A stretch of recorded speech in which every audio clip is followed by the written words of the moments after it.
আসসালামু আলাইকুম। আশা করি আপনারা সবাই ভালো আছেন। প্রতিদিনের মতো আজকেও নতুন একটি রেসিপি নিয়ে হাজির হয়ে গেলাম। আজকে মূলত একটি মুরগি আপনাদের সাথে রান্না শেয়ার করব, তো চলে আসলাম। তো প্রথমে আমি এখানে মুরগিটা একটা ফ্রাই প্যানে নিয়ে নিয়েছি, দেখতেই পেরেছেন। তারপর এখানে মোটামুটি 1 কাপের মতন আমি এখানে কুচি কুচি করা পেঁয়াজ দিয়ে দিয়েছি, তারপর টমেটোও দিয়ে দিয়েছি মোটামুটি একটি কেটে ছোটো ছোটো করে দিয়ে দিয়েছি। এত ছোটো করব না, বড় করব না, মোটামুটি মাঝারি সাইজেরই করে রেখে দিব। রসুন দিব 2 চামচের মতো, তারপর আদা দিব 1 চামচের মতো, দেখতেই পাচ্ছেন। আর সব মশলা, গরম মশলা আমি এখানে দিয়ে দিয়েছি, স্টার মশলা, তারপর তেজপাতা, এলাচ, দারচিনি, লবঙ্গ সবগুলো আমি পরিমাণ মতো দিয়ে দিয়েছি। তারপর স্বাদ মতো লবণ ইউজ করেছি এখানে আমি। আপনারা আপনাদের মাংসের অনুযায়ী লবণ বা সব মশলা আপনারা এখানে অ্যাড করে নেবেন। আমিও আমার এখানে মাংসের অনুযায়ী মশলাটা অ্যাড করে নিচ্ছি। তো দেখতেই পাচ্ছেন এখানে আমি হলুদ দিয়ে দিয়েছি, ছোটো চামচ দিয়ে 1 চামচ দিয়ে আরও সামান্য একটু দিয়ে দিয়েছি।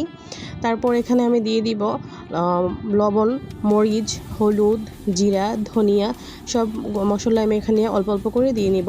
যেহেতু আমি এখানে আমার মাংসের মশলাটা মাংসটা অনেক কম, তাই আমি সব মশলা পরিমাণ মতো এখানে দিয়ে দিব। তারপর জিরা গুঁড়া, ধনিয়া গুঁড়া সব কিছু এখানে দিয়ে আমি ভালো করে মেখে নিব। মাখার আগে অবশ্যই তেলটা একটু পরিমাণ মতো দিয়ে দিবেন। তেলটা পরিমাণ মতো দিয়ে ভালো করে 10-15 মিনিট রেখে দিলে রেস্টে, খেতে কিন্তু খারাপ লাগে না, ভালোই লাগে। তো আমি মূলত সব মশলাটা দিয়ে তারপর তেল দিয়ে হাতে মেখে নিব ভালো করে। আর হাতে মাখা যে কোনো মাংসই আমরা সবাই জানি অনেক মজা হয়। তো এখানে দেখতেই পাচ্ছেন কথা বলতে বলতে কিন্তু হাতে মেখে নিয়েছি। তো আমি মোটামুটি আধা ঘন্টার মতো রেস্টে রেখে দিয়েছিলাম। আর মশলাটা যখন মাংসে মশলা মাখিয়ে আধা ঘন্টা রেস্টে রেখে দিবেন, ওই মাংসের মশলাটা বেশি মজা হয়। আমার বাসায় টক দই ছিল না, থাকলে আমি হয়তো টক দইটা দিতাম। দিলে কিন্তু টক দই দিলে উপকার কি, তাড়াতাড়ি সেদ্ধ হয়ে যায় আর খেতেও কিন্তু অনেক টেস্ট আসে। আপনারা যারা ভিডিওটা দেখতে দেখতে এই পর্যন্ত চলে আসছেন, প্লিজ আপনাদের সবার কাছে আমার একটা রিকোয়েস্ট, ভালো লাগলে অবশ্যই একটা লাইক দিয়ে পাশে থাকবেন। আর আপনারা অবশ্যই ফুল ভিডিওটা ওয়াচ করবেন, কেউ টেনে টেনে স্কিপ করে ভিডিও দেখবেন না, তাতে কিন্তু প্রবলেম হবে। আপনারা আপনাদের বন্ধু বান্ধবের কাছে শেয়ার করে দিবেন। বলতে কি, ভিডিওতে একটি লাইক মানেই আরও আগ্রহ বাড়িয়ে দেওয়া আর কি, কাজে আরও মনোযোগী হওয়া। আপনাদের একটি লাইক আমাকে অনেক অনেক আনন্দ দেয়, তাই বলছি প্লিজ একটি করে লাইক দিয়ে দিবেন। যারা যারা ভিডিওটা দেখছেন, যদি ভালো লাগে লাইক দিয়ে পাশে থাকবেন। আর আপনারা যদি আমার চ্যানেলে নতুন হয়ে থাকেন, অবশ্যই সাবস্ক্রাইব করে নেবেন। তাহলে কি হবে কি, যখন আমি ভিডিও আপলোড করব, আপনারা টাইম অনুযায়ী যদি নাও দেখতে পারেন, আমার ইউটিউব চ্যানেলে যদি সাবস্ক্রাইব করা থাকে, তাহলে অটোমেটিকলি আপনাদের কাছে আমার ভিডিওটা চলে যাবে।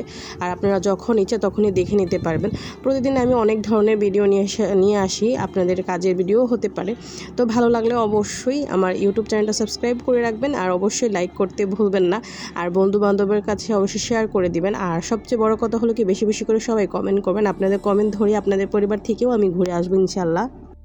খাসির মাংস, অনেকে আবার এই মাংসটাকে খাসির মাংসও বলে, আবার অনেকে পাকিস্তানি মুরগিও বলে। তো আমাদের এখানে এটাকে খাসির মাংসই বলে, মানে মুরগির খাসির মাংস বলে। এই মাংসটা অনেক শক্ত হয়, মোটামুটি আধা ঘন্টা কি আমি 2 ঘন্টার মতন এই মাংসটা রান্না করেছি। অনেক সময় লেগেছিল আমার রান্না করতে করতে, 2 ঘন্টা প্রায় লেগে গিয়েছিল। এই মাংসটা অনেক শক্ত হয়, আর হাড্ডি তো বলার বাইরে প্রচুর শক্ত হয়। এই মাংসটা সত্যি অনেক মজা হয়। তো বাসায় আলু ছিল না, আলু থাকলে অবশ্যই আমি আলু দিতাম, বাট আলু ছিল না বিদায় তাই আমি এভাবেই রান্না করেছি, ভুনা করেছি। মাংসটা আমার কাছে অনেক পছন্দ হয়েছে, আর বিশেষ করে আমার হাজব্যান্ড অনেক পছন্দ করেছে। আমার হাজব্যান্ড বলছে অনেক মজা হয়েছে নাকি। তো দেখতেই পাচ্ছেন তরকারি কালারটা কিন্তু অনেক সুন্দর এসেছে, আর খেতেও কিন্তু খারাপ হয়নি, খেতে অনেক মজা হয়েছিল। তো ভিডিওটা আর বেশি বড় করি না, আপনারা অবশ্যই ট্রাই করে জানাবেন, এরকম করে রান্না করে দেখবেন, অনেক মজা হয়। তো আর ভিডিওটা বেশি বড় করবো না। তো আজকের মতো এখানে বিদায় নিচ্ছি। সবাই ভালো থাকবেন, সুস্থ থাকবেন। আল্লাহ হাফেজ। আসসালামু আলাইকুম। Thanks for watching my video.